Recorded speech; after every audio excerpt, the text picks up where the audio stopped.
Russia just had the worst month of its entire war, and Ukraine made it happen on purpose. March 2026. Russia launches its Grand Spring Offensive, the campaign that was supposed to finally break Ukraine, collapse the Donbass, and deliver Vladimir Putin the victory he has been promising since February 2022. Thousands of additional soldiers sent to the front. Attacks intensified across the entire front line. The full weight of Russia's manpower advantage thrown at Ukrainian defenses. The result? Russia gained nothing, not a single square kilometer of net territory. For the first time in 2.5 years of this war, Russia ended a month with zero net advances anywhere on the front line. Meanwhile, Ukraine gained 50 square kilometers of its own territory back, 50 kilometers liberated in the same month Russia was supposed to be winning, 35,351 Russian soldiers killed or wounded, a new monthly record, while Ukraine was advancing. 96% of those casualties caused by Ukrainian drones. And for the first time in the entire war, Ukraine launched more long-range drones at Russia than Russia launched at Ukraine. This is Signal Drop, and what we are about to walk you through is not just what happened in March. It is how Ukraine engineered this outcome over months of deliberate, patient, invisible preparation, the strategy that most analysts are still not fully explaining, the intelligence systems driving it, a drone war that is rewriting what modern combat looks like, and why what is happening right now in spring 2026 might be the moment this war fundamentally changed direction. Stay with us, because this is not a lucky month for Ukraine. This is a plan executing exactly as designed. Let us start with the numbers, because the numbers in this story are extraordinary, and understanding them in sequence tells a very different story from the one Russia is broadcasting. On April 15th, Ukraine's commander-in-chief Alexander Syrsky posted a detailed battlefield assessment on Facebook. He confirmed that in March, Ukrainian troops regained control over nearly 50 square kilometers of territory that had been occupied by Russian forces.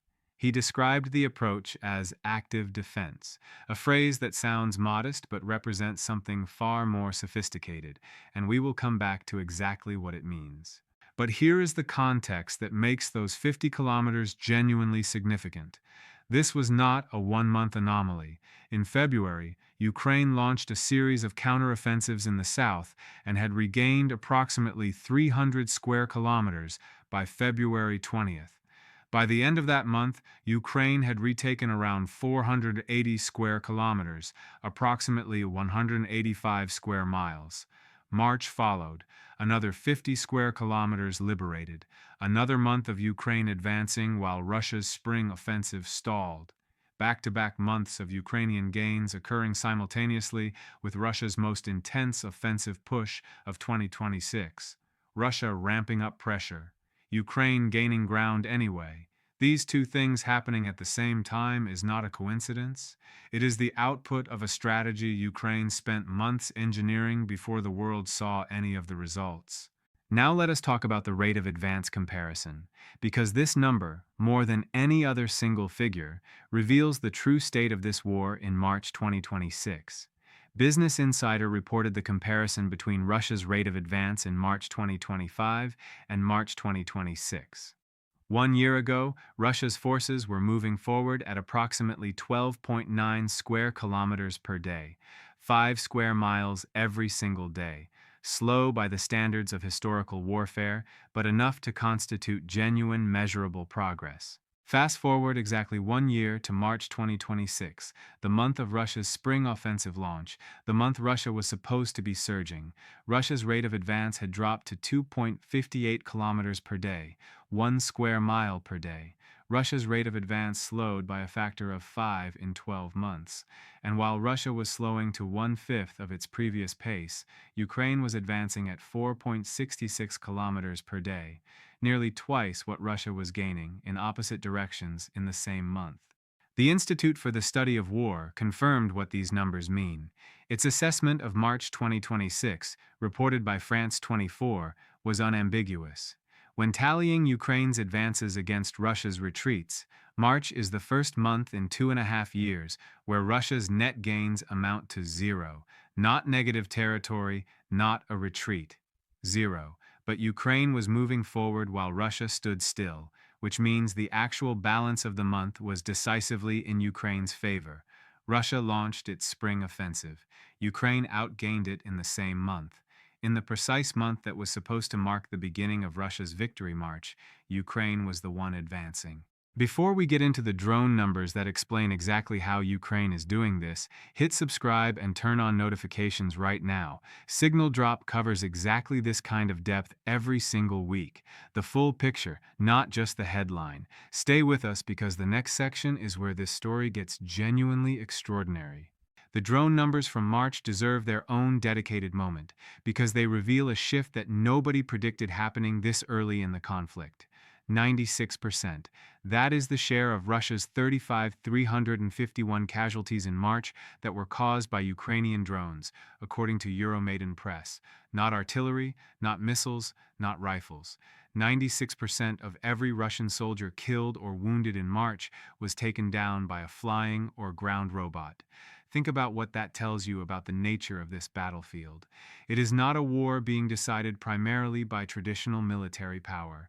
It is a war being decided almost entirely by autonomous and semi-autonomous systems operating in layered kill zones that cover every approach to Ukrainian positions. And Ukraine's drone advantage is growing, not holding steady. The United Kingdom is committed to sending more than 120,000 drones to Ukraine in 2026 alone. That package supplements the millions of drones Ukraine is producing domestically through its network of more than 280 drone manufacturing companies. The industrial foundation of Ukraine's drone war is broader, better funded, and more innovative than anything Russia can currently match. But the most significant single data point about the drone war in March was not the casualty figure, it was the long-range comparison. ABC News reported that March 2026 was the first month in the entire Ukraine war in which Ukraine launched more long-range drones at Russia than Russia launched at Ukraine. Ukraine fired 7,347 long-range drones. Russia fired 6,462. Ukraine exceeded Russia's total for the first time ever in the category that Russia had previously held as a clear advantage throughout most of the war. And Ukraine's new interceptor drone capability compounded the damage to Russia's aerial campaign. Ukraine achieved a near 90% interception rate against Russia's incoming Shahed drones in March. Russia is launching fewer long-range drones than Ukraine. The ones it does launch are being intercepted at a 90% rate. The aerial campaign that Russia used for 2 years to terrorize Ukrainian cities and degrade Ukrainian infrastructure has been neutralized on both the offensive and defensive dimensions simultaneously. Inside Russia itself, Ukraine's drones struck 76 targets in March alone. 15 of those targets were facilities connected to Russia's oil refining sector. These are not random strikes. They are part of a deliberate campaign to degrade the Russian war machine from its source, destroying the infrastructure that produces the fuel Russia uses to power its military operations and generates the revenue Russia uses to fund them. Ukraine's Defense Minister Mikhailo Fedorov had set the objective explicitly back in January. He announced that Ukraine would focus on boosting Russia's killed-in-action rate to 50,000 irreversible casualties per month as a strategic target. The logic is precise. Irreversible casualties permanently remove soldiers from the war. They cannot recover, return, and fight again. Every Russian soldier killed is a permanent, unrecoverable deduction from Russia's military capacity. March's 35,351 casualties represent a 29% increase over February's rate. The trajectory is moving in exactly the direction Fedorov set as the target, and Russia's recruitment cannot keep pace. Russia plans to recruit 409,000 soldiers by the end of 2026. It is nowhere near that pace. The current daily recruitment average will result in a 65,000 soldier shortfall against Russia's own target by year-end. Russia is burning through soldiers faster than it can replace them, and the soldiers being consumed are being consumed before they ever reach the front lines in most cases. We are halfway through the full picture, and the next section is the one most analysts are not explaining clearly enough. The active defense strategy that Syrskyi has been building for months, the intelligence system behind it, and the tunnels Ukraine is using to move troops completely invisible to Russian drones. Subscribe to Signal Drop right now so you never miss this level of analysis. Back to the story. Now let us talk about what Syrskyi meant by active defense, because this phrase is the key to understanding everything Ukraine accomplished in February and March, and everything it is setting up for the rest of 2026. Active defense is not holding the line and waiting. It is not simply defending against Russian attacks while hoping the numbers eventually favor Ukraine. Active defense means seizing the strategic initiative. It means choosing where and when to apply pressure. It means forcing Russia to react to Ukraine's movements rather than Ukraine reacting to Russia's. Syrskyi described it with precision, countering Russian numbers with Ukrainian quality of combat operations, forcing the enemy to play by our rules, and constantly postponing the deadlines for completing tasks. George Barros of the Institute for the Study of War was even more direct when explaining Ukraine's counteroffensive gains to Business Insider. He said it explicitly: it is not accidental, it is not circumstantial, there are reasons for it. Ukraine has been degrading Russian defenses in key sectors for months, specifically to set the stage for the counteroffensives we saw in February and March. This is the piece that most coverage misses. The 50 square kilometers Ukraine gained in March did not appear out of nowhere. Ukraine spent months before March systematically identifying where Russia was weakest, degrading those weaknesses further through targeted strikes and drone operations, and then executing counteroffensives against positions that had been softened long before the attacks began. The sector-based approach Ukraine is using reveals exactly how much the country has learned from past mistakes. In 2023, Ukraine launched a broad counteroffensive that ultimately failed, partly because it spread its forces too thin across too wide a front. Ukraine did not repeat that mistake. Instead, Ukraine looked at Russia's infiltration strategy, the tactic Russia had been using throughout much of 2025, sneaking small groups of soldiers into territories to establish gray zone footholds, and identified where that strategy had left Russia most exposed. Russia's infiltration groups are small. They occupy territory without deeply fortifying it, vulnerable to a coordinated attack once in position. Ukraine targeted those positions specifically. Orakivka and Dnipropetrovsk are two sectors Business Insider specifically identified as examples of this approach. In Orakivka, Russia had been advancing and trying to build a buffer zone to protect its forces in Donetsk. Ukraine struck there specifically not because Orakivka itself is the most strategically valuable territory, but because denying Russia that buffer zone protects the broader Donetsk situation. In Dnipropetrovsk, similar logic applies. Ukraine is preventing Russia from consolidating positions that would make future Russian advances easier. And in Kupiansk, in the Kharkiv region, Ukraine's December operations gave early signals of the approach it would deploy at scale in 2026. While Russia was publicly claiming it had taken Kupiansk and using that claim to project strength ahead of peace negotiations, Ukraine was dismantling that claim in real time. This is Ukraine forcing Russia to play by Ukraine's rules. Russia announces a victory. Ukraine takes it back. Russia claims strategic momentum. Ukraine advances in a sector Russia was not expecting to defend. The intelligence infrastructure making all of this possible deserves specific attention. Because Ukraine is not making these tactical decisions based on experience alone. It is making them based on real-time battlefield data at a level of detail and speed that Russia cannot match. Ukraine's Delta system is a cloud-based battlefield management platform that aggregates real-time data from drones, ground sensors, human intelligence, and other sources into a single picture accessible to commanders at every level of the military hierarchy. Every drone flight feeds into it. Every strike assessment updates it. Every enemy movement that reconnaissance captures gets logged immediately. The result is a commander's picture of the battlefield that is continuously current, continuously detailed, and continuously shared across Ukraine's military structure in ways that allow fast decisions at every level.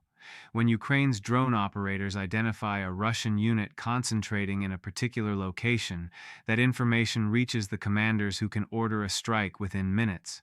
When a counterattack opportunity opens because Russian defenses in a sector have been degraded, the units positioned to exploit it already have the situational picture they need to act. Russia does not have an equivalent system. This is one of the reasons why Khodakovsky, one of Russia's own military bloggers, assessed that even if Russia had the equipment for large-scale assault, it could not return to that approach without losses increasing eightfold.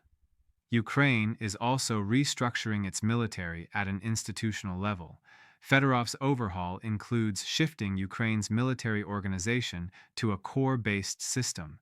A corps system improves coordination between multiple brigades operating in the same theater. It creates a layer of command that can synthesize battlefield information faster and coordinate combined arms operations more effectively. Between June 2025 and March 2026, Ukraine conducted 492 strikes against Russian air defense systems. 492. Over 9 months of methodical, continuous targeting of the radar networks, missile systems, and support infrastructure that Russia uses to protect its rear areas. The purpose was not just to degrade Russia's ability to intercept Ukrainian weapons, it was to create corridors. When an air defense system is destroyed, it leaves a gap in the coverage network, a gap through which Ukrainian drones and missiles can fly without being intercepted, a safe aerial corridor leading into the Russian rear. Ukraine spent 9 months opening those corridors, and then it began using them. Mid-range drones, faster than FPV systems, cheaper than long-range strategic drones, flew through those corridors to strike Russian ammunition depots, Shahed drone storage units, command centers, and troop concentrations in the near rear of Russian-occupied territory. These are the targets that sustain Russia's ability to fight. Ukraine did not just fight Russia's forces, it spent 9 months dismantling the infrastructure that makes those forces effective, and then in February and March, it executed counteroffensives against forces that had been systematically weakened before the attacks even began. And Ukraine keeps finding new surprises for Russia, because one of Ukraine's most consistent strategic advantages is the capacity to innovate in ways that Russia cannot anticipate. The Kyiv Post reported that Ukraine is now moving troops and military equipment through underground routes. Networks of tunnels built in the kill zones that were initially used to ambush Russian infiltrators. The scale of those networks has apparently grown large enough that Ukraine is now using them as logistical arteries, moving personnel and supplies in ways that Russia cannot track from the air, cannot strike with drones, and apparently did not anticipate. The tunnels are invisible to reconnaissance. The movement through them is invisible to drone surveillance. Russia built its entire situational awareness architecture around the assumption that what it can see from the air is what is happening on the ground. Ukraine has found a way to move significant elements of its military capability completely outside that assumption. This is the innovation speed advantage that Ukraine has maintained throughout this war and is now deploying at scale. The Center for Strategic and International Studies reported that Ukraine is working to embed research and development directly into the military units actively fighting, putting the people who need new solutions in direct contact with the people who can develop them, and shortening the cycle between identifying a problem and deploying a solution from months to weeks. Russia has spent 4 years trying to grind Ukraine down with attrition. Ukraine has spent 4 years building a military that gets measurably better every month. The compounding effect of those two trajectories is what March 2026 looks like in the numbers. Russia's recruitment problem is becoming a structural crisis. Russia's plan called for recruiting 409,000 soldiers in 2026. At the current daily average of 1,120 recruits per day, the year will end with a shortfall of 65,000 against that target. Every sector of the front line that Russia holds requires manpower to defend. When Russia cannot maintain the density of forces it needs in every sector simultaneously, gaps appear. And gaps are exactly what Ukraine's active defense strategy is designed to identify and exploit. The cycle reinforces itself. Russia cannot recruit fast enough. Manpower density in some sectors drops below sustainable levels. Ukraine identifies those sectors using Delta and drone reconnaissance. Ukraine attacks those sectors. Russia is forced to redeploy forces from other sectors to respond. That redeployment creates new gaps. Ukraine finds those gaps. The process repeats with Ukraine controlling the timing and the location of every iteration.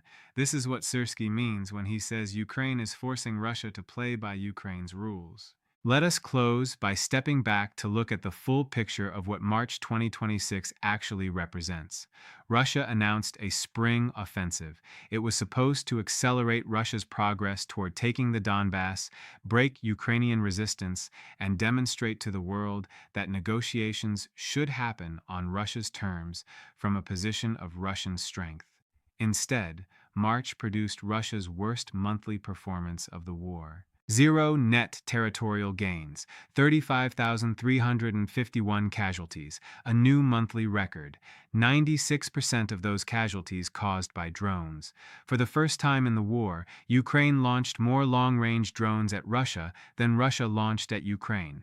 Ukraine gained 50 square kilometers following a February, in which it gained 480. Russia's rate of advance slowed to 1/5 of what it was a year ago.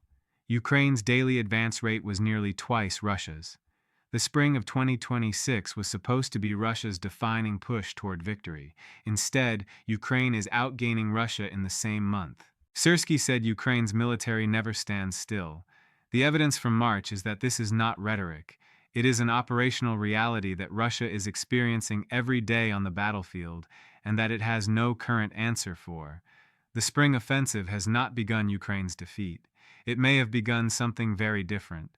The moment when Ukraine's accumulated advantages finally produced results that the battlefield numbers cannot ignore and the Kremlin narrative cannot explain away. This is Signal Drop.